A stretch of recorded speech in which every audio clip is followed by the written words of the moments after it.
Right, Incursions. And before we begin, I need to give a huge, and I do mean a huge shout out to the Bro Clan for this. Octavarium, Toasty God, and Pomic. We stuck through our first incursion, testing out a variety of different things. I say testing out, it was basically failing on repeat. And it took us about 3.5 hours to get our first clear, which was pretty damn terrible. But the moment we cleared it, everything just sort of clicked, and now we're doing it in under 20 minutes, which is pretty damn good. And then I also need to give a separate shout out, because after that 3.5 hour run, Octavarium basically had a breakdown and just had to call it quits and try again another time. So hopefully he can join us at some point and we can get him through it a bit quicker, as well as help him get Ouroboros. But when Octavarium left, we were joined by Omnissiah, who was helping us clear them in under 20 minutes. And within 2 runs, on the first run, both Toasty and Pomic both got an Ouroboros. Toasty got it from the chest. Pomic, the lucky git, got it from the 1% drop chance from a boss, the bastard. And then the next run after that, when Omnissiah joined in, he also got Ouroboros from the box, and he was beautiful and kind and lovely, and I would have swallowed all of his children there, because the little bastard went and dropped it for me and has now recorded it and posted it on YouTube. The git, it's quite funny. So yeah, I now have Ouroboros, courtesy of Omnissiah, so I will be doing some more testing with that weapon. But yes, thank you so much to Octavarium, Toasty, Pomic, and Omnissiah especially. 1, for sticking out, doing all of the testing, and 2, Omnissiah actually dropping me Ouroboros.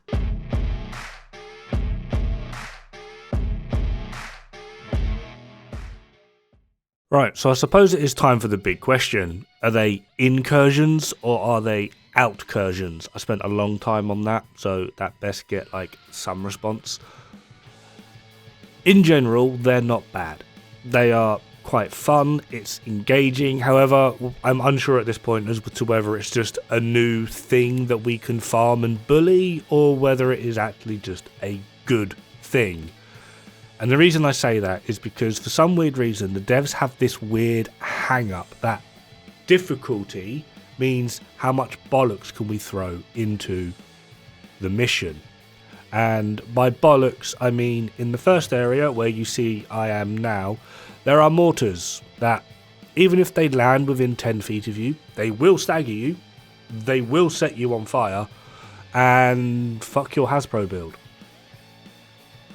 The turrets at the end of this section are... It doesn't matter if you're running a red build with glass cannon, you get 2 shot. If you're running a red build without glass cannon, you get 2 shot. If you're running a blue build with PFE, you get 2 shot. If you're running a Cavalier build thinking that protection from the skill damage thing will help you, you get 2 shot. Like, no matter what you do, you get 2 shot. Like, they will rinse any player just as fast, and trying to be able to actually get to them, to utilize them, because you actively have to put yourself out there to turn them off, is twitchy. I'm not going to say it's bollocks. It is very difficult. There are just a variety of different things, which hopefully you can see now, because while you're trying to do this, the mortars are hitting you, staggering you out of cover, and then that turret will just be like, yeah mate, have fun, sit down.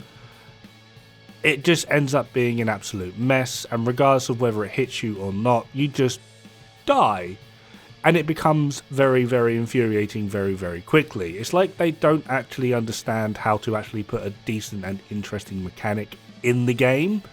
But I'm not sure if that actually leads anything towards the mission just being absolutely terrible. I think it just needs a little bit more fine-tuning, simply just because it does seem to be quite stupid. You will get shot through your shield.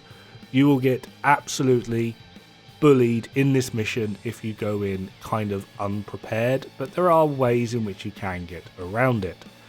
I have found that pushing through this mission as hard and fast as possible is the best way to go. As soon as you sort of stagnate and slow down, that's when you really get punished. Which is also kind of the flip side to what they stated. They said that this isn't going to be a DPS check. Well, it is. The first area is how fast can you clear the enemies so that all you have to worry about is the turrets. That's a DPS check. The second task is we have to defend an oil tanker before it goes boom, and there is a very, very, very annoying amount of waves that we have to clear in order to defend this tanker. It literally gets to a point of where you start falling asleep. It's a bit dull. I kind of feel like they need to make the waves just a little bit harder, but reduce the amount of waves.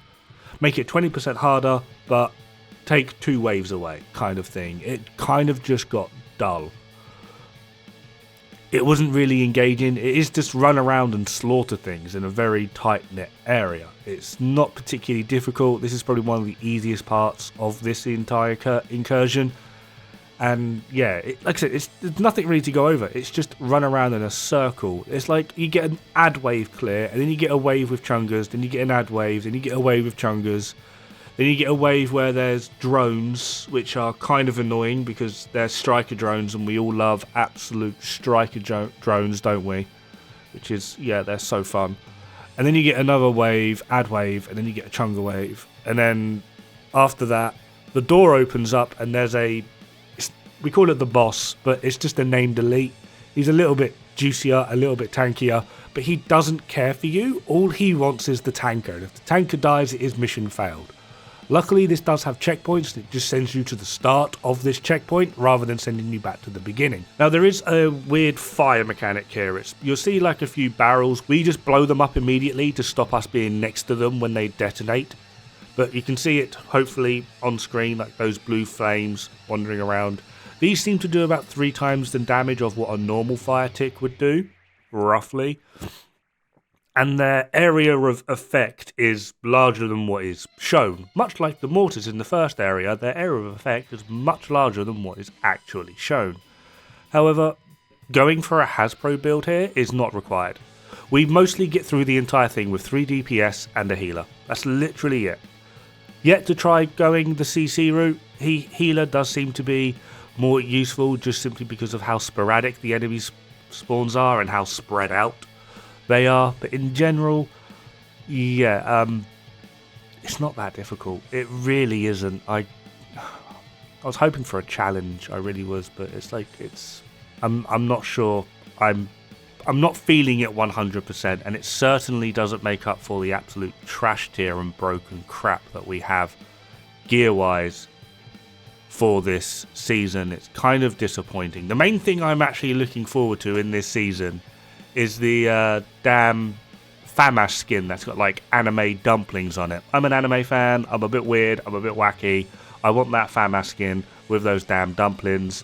Leave me alone.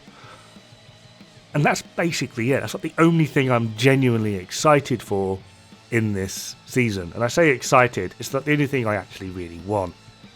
Ouroboros is absolutely stupid. This is one of the runs where we've got 3 players with Ouroboros. And yeah, it's just crazy how quickly you can actually rinse things. It does become a struggle if you don't have Ouroboros. We immediately noticed a difference between not having Ouroboros and having Ouroboros. It needs another nerf.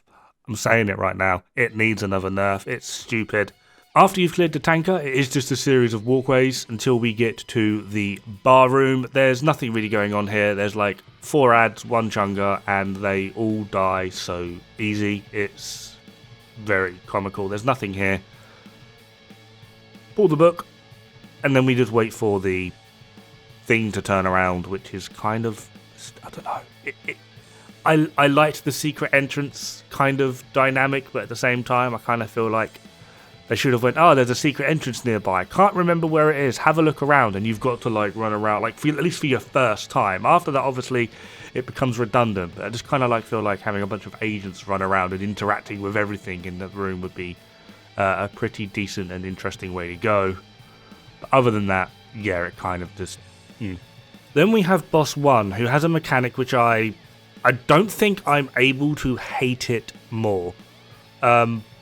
There are 2 mechanics to this game. The first one is you need to play a no-hit run. Shitbust. You need to not get hit. Which is the part that I hate. Simply just because, for some weird reason in this game, when the devs put melee in, they don't have like an axe like this guy does. He has like a 50-foot fucking schlong that he just waves around and it will hit you. And to make it worse, they've given this guy an actual AoE. And it's ridiculous. It's stupid. The idea behind this is we need to match him or get him close to certain areas so that we're able to turn the water valves when they hit 99 pressure. When he's in a certain area, there are little diagrams next to each one where he should be standing. You need to get him under there. You turn the valve. As you can see here, water comes out. It turns his flames off. We're able to damage him. This isn't a problem. This is pretty easy. It requires a little bit of coordination. I can't really see this being done in matchmaking at all. Being able to communicate where he is or where he's going and bloody blah is going to be annoying. That part of the mechanic is fine. The part of the mechanic that is shit is if he hits you and you're not on 100% Hasbro, if he hits you, you are stuck. You cannot move. You stand there and burn to death. If he hits you, you are literally stuck for, I think it feels like an eternity, but it's like 2 or 3 seconds. You cannot move. You have no choice but to stand there and you will burn to death. If he hits you, you are dead. If you have a Hasbro build and you're a little bit more tanky, if he hits you, you are stuck. You won't burn to death. He'll just hit you again and then you're dead. That's it. You have to play a no-hit run. If that boss hits you, it is over. Shit bust. This is a terrible, terrible mechanic. One, melee in this game has never been... I genuinely want to use the word fair. Melee in this game is unfair for the player. Like, we do nothing. The enemies do so much. It's ridiculous. I understand that he's actually like a raid boss. He's got the full raid health bar, bloody blah. But the amount of damage, the size of their hitbox, it is ridiculous. And then there's like this weird difference between what happens client side and what happens server side. There's genuinely been instances already, like that I have experienced, my team has experienced. He's been able to hit us through cover, like we've been on one side of a pool table, he's been on the other, and he's still able to directly hit us. Not with his AoE, but with his actual direct weapon, because the hitbox on it is that damn big. There's also been times where he's facing one way, I'm behind him, he directly is able to hit us. Again, not with his AoE. The AoE at that point just gives you a stagger and does like 4 bars of damage. It's not that damaging. He will directly be able to hit you, and it's basically a one-shot. And if it doesn't one-shot you, you're stuck and can't move. It's ridiculous. Now, there is like a separate mechanic to this guy. I've kind of talked over it, but if you want to rewind, just go back like 10 seconds. On his health bar, you'll see 2 prominent lines that stick out the top of his armor. Once you clear that area, regardless of whether you've only just made him damageable, he will go back to being immune. He'll drop like a bunch of purple clouds everywhere, and then he slams his axe against his knee, sparks it, and it all explodes. This is an internally built mechanic. There's like, essentially it's the DPS check times 3. You need to get him down to that first bar, then the second bar, then kill him. That is it. It's just another DPS check. It's kind of dull. Simply just because the longer you wait, the more the room fills up with explosive gas, and the more explosive gas, the more damage it does. Easy way to negate this, kill the bastard quicker. When he does the explosive gas thing, you will need a healer. Everyone just gather around your healer, and he will drop 1 chem on the floor. That's it. You'll take the damage, and then you'll heal back up instantly. That's literally it. Problem solved. Not difficult at all. Most of it does come from just being able to get him under the fire system. Simply because he does need to be under it. Then you need to turn the water valve on, which will cover him in water. Getting this coordinated can be quite iffy. You might notice that we did like up to here really quick. Like, it was pretty damn quick. He's not really that much of a struggle, and then all of a sudden our coordination went out the window. I think it's because we realised we're doing pretty well on this boss. It went to our heads. This is the first time we went through with like 3 players with Ouroboros. We rinsed him very, very quickly, like easily, very, very quickly. We just got a bit excited, and then our coordination just went out the window, and we forgot about the ad clear, despite the fact that if you actually listen to the live recording, which I won't be posting because it is literally just Toasty going, ads, kill the ads, which is quite entertaining, at least for me. So now we are just going to speed this up and hopefully just get it over and done with as quick as possible. The final annoyance of this boss, which actually seems to be with all the bosses, I'm assuming this is just a coding error and it's nothing really to complain about, but it's just mildly infuriating, is after you've killed them, you have to wait for an eternity for them to die, and then to actually drop their loot. Like, he has loot, we're waiting for it, we're just sat here being like, come on dude, oh there it is. Ta-da! And yeah, it does seem to be that every single boss will drop a named item, and also has a pretty decent chance to drop an exotic. It's been pretty often we get exotics. However, the one that we all want, obviously, is that 1% drop rate for Ouroboros. Screw you, Pomic. We have no idea how to open this vault. We assume there's something in there, as well as at the end of this corridor where I'm facing now, there is a comm that we can't figure out how to get into. So there are going to be some secrets. I think we've got like 9 out of 10 of the comms, and we're missing 1 artifact or something. But we're doing pretty well in terms of near enough 100%ing the actual incursion. The remaining part of this is this run to the end, where you will find the lovebirds, Johnson and Marines, I think they're called. Fat one and skinny one. To our surprise, the fat one is the female and the skinny one is the guy. Now, we've tried this so many different ways, it's unreal. What I can tell you is Johnson needs to die first. The reason for this is Johnson has shock rounds, which he will shoot you through cover with. Like, he doesn't care, he will get you through cover and shock you. And then he'll run up to you and plant a rocket launcher up your ass, just generally burn you down, melee you, do all sorts of bullshit because he's bollocks. If you don't kill him first, he will then start throwing sniper turrets around, which doesn't matter how tanky you are, they will one-shot you.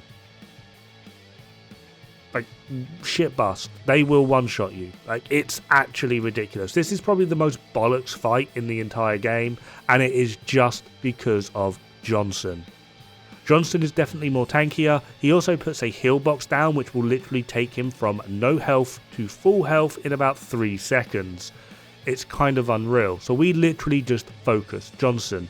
Fat guy's a bigger target. We'll deal with that one later. There's that heal box.